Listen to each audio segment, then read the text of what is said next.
হরিণ দেখেছেন? হরিণ দেখেছেন? কোথা হরিণ দেখেছেন? মোবাইল? মোবাইলে কি হরিণ দেখেছে? জঙ্গলে দেখুনি? জীবনগুলো সব শেষ করে দিচ্ছে। কি করছো তোমরা? একটু ঘোরাঘুরি করতে হবে। আল্লাহ তো বলছে ঘুরে ঘুরে আমার দুনিয়া দেখো। এখন ঘুরবে তো কখন ঘুরবে?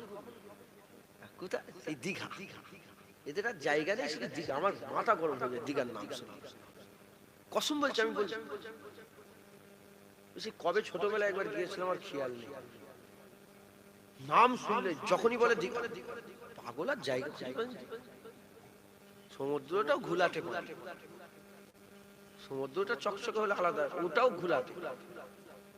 যত সব বলা যায় না ঠিক এরকম মাইকে, ওটা পার্সোনাল বললাম। তুমি যেমন সেরকম ভাবুনি জানো, আমি অন্য কথা বলতে পারি, তুমি কি ভেবে লিওনি উল্টো কথা। মাথায় ঢুকছে, বুঝছে? এখানে এক একজন এক এক রকম ভাবলে। আমি যদি এক্ষুনি বলি তুমি কি ভাবলে, বলবে হয়তো ওই জিনিস, বলে ওইটা ওইটা কথা ঠিক না। যে যেমন সে সেমন ভেবে নিল যে এই জন্য দিঘাই হয়তো ভাইজান এইটা বলতে গিয়েছে।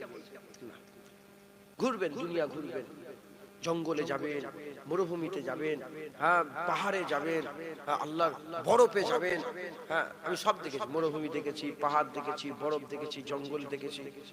এবারে গিয়েছিলাম সাহারা মরুভূমিতে, পৃথিবীর সবচেয়ে বড় মরুভূমি। 700 কিলোমিটার ভিতরে, ওখানে গিয়ে এক রাত ছিলাম মরুভূমির ভিতরে। ক্যাম্প লাগিয়েছিলাম, ক্যাম্প করে তেরপল দিয়ে নিজেরা সব ক্যাম্প ফ্যাম্প বানিয়ে এক রাত ছিলাম। ঘুম ঘুম আসতে চাই, শুধু ভয় হচ্ছে সেই বালির সাপটা, সেই একটা ভিডিও দেখে লড়ে লড়ে লড়ে ঢুকে যাচ্ছে ভিতর দিকে, শুধু মনে হচ্ছে ওই সাপটা আসবে না। লাস্ট বেলা ঘুম হয়েছিল, এই যে ঘুম মৃত্যুর ভাই, ঘুম কারো কথা শুনে ঘুমিয়েই পড়লাম। তো যাই হোক, হরিণ, নেপালের একটা চিতুন বলে একটা জায়গা আছে, ওখানে খুব হরিণ, খুব হরিণ আছে। আমাদের এখানেও হরিণ আছে। আবার বাংলাদেশে আমার একটা বোনের বিয়ে হয়েছে, তিনাদের নিজেদের সব হরিণ আছে, অনেক হরিণ আছে। আমাদের এখানে তো হরিণ পোষা যায় না।